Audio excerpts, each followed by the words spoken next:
So Germany is different than the US. I don't know that we have specific hate speech laws on the books. That's more of a Twitter thing. Can I hop in? Yeah. So you said, let's say these Charlie Hebdo cartoons are similar to the N-word. Mm-hmm. I'm almost positive that you can. South Park had an entire episode that was about saying the N-word, right? It is not a federal or state government crime. I could be wrong. Say the N-word. I think they fought for it. They were like, you can't censor, and then I think they won. I think that entire episode was just like, I mean, Dave Chappelle. Can we say the N-word as much as possible? Yeah, Dave Chappelle did it. Yeah. I don't think that the writers for South Park or Dave Chappelle should be beheaded. So, yeah, I guess I'm on the side of free speech here over it being. Or I mean, let's. I think everybody would agree with you there. Should the government curtail that? And it sounds like in America we have a different system, which is. It's not illegal to do. Yeah. You can say that the Holocaust. We also have Holocaust deniers. Yeah. You can say that, and I think it's important that you can say that. So this has been free speech has been such a topic this year, and I think it's been misused a lot. Where do you have free speech? Do you have it on these platforms? To what degree? But let's just take speaking out loud. You can absolutely say profanity. You can deny the Holocaust. You can do all of that, and no governmental body can stop you. And I think that is fantastic. So I feel very comfortable with that. But you're right. It's not a clear line. And I think people often like to pretend it is. Like, what's an incitement to violence? Okay, what if I say we should kill fill in the blank? Name, group. That's an incitement to violence? It would be good if someone killed. Sure. The world would be a better place without. You tell me where I'm inciting violence and where I'm not. Like, I don't think it's... No, because that last one can still absolutely be it. I mean, if you're Bieber, let's say, and you have diehard fans, and you go, the world would be a better place without this person. Good chance someone tries to kill that person. And what if they? And who cares if they do? Like the incitement is the crime, not the follow up. So no, I'm just saying that still is an incitement of violence. Yes, so it's not obvious, and I think that free speech absolutists, I guess they have a consistent thing, but they haven't really thought about what is entailed. And when you're a free speech absolutist, but you still think that it's appropriate that we have laws against slander and libel, then you're not a free speech absolutist at that point. So it's really dicey. I don't have a clear thing, but if you can say anything in the world over here, including you can make up lies about a person, say that they've done things, destroy their life and their business effectively because you have a bigger megaphone than they did. And over here is the government or the tech platforms police what articles can be said, what words can be said. You can't say profanity. You're not allowed to deny the Holocaust. You're not allowed to deny Sandy Hook. You're not allowed to do any of that. I would fall closer to the absolutist, but not entirely. No, I like that slander and libel are illegal. Me too. And I think that's a reasonable thing to do. But as we found, the bar to prove slander and libel is high. Yeah.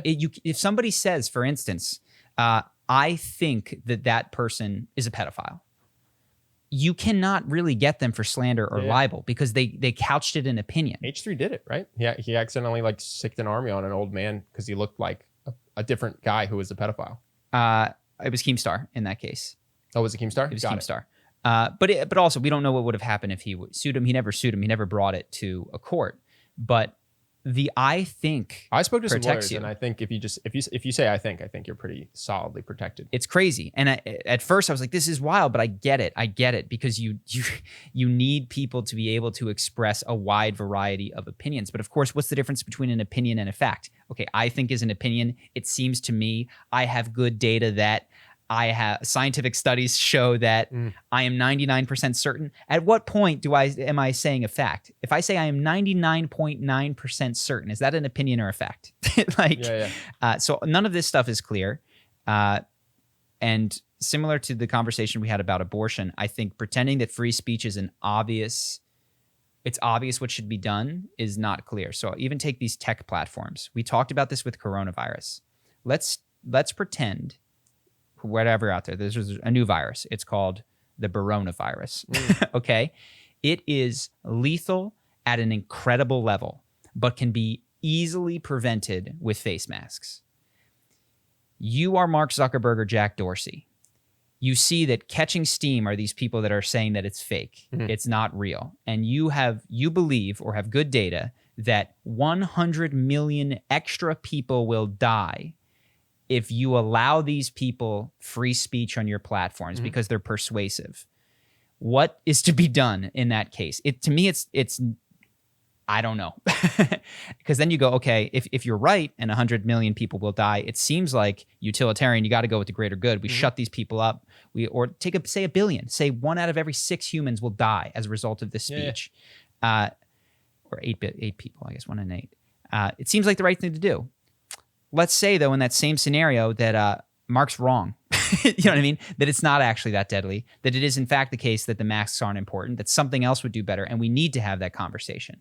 So free speech, I don't know. Yeah, to summarize, it's important, but very few people are truly free speech absolutists. I'm not. Yep. I'm not. And there were times where if I had controls over things and data that said that half of the human race or 1 billion people would be exterminated if I allowed this group of people to effectively persuade them, I'd shut them up, is the truth. And if you wouldn't, for your principle, what if every human except for you? What if it was every human that would be killed? Like you would just extinguish the human race at that point instead of censoring people?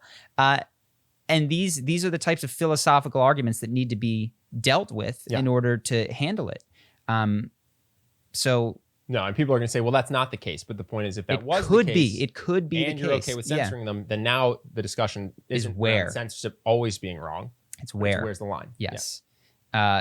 So, as with many things, I don't have the answer. I do think that the issue is far more complicated, and I think these tech platforms have a ridiculously hard job of deciding.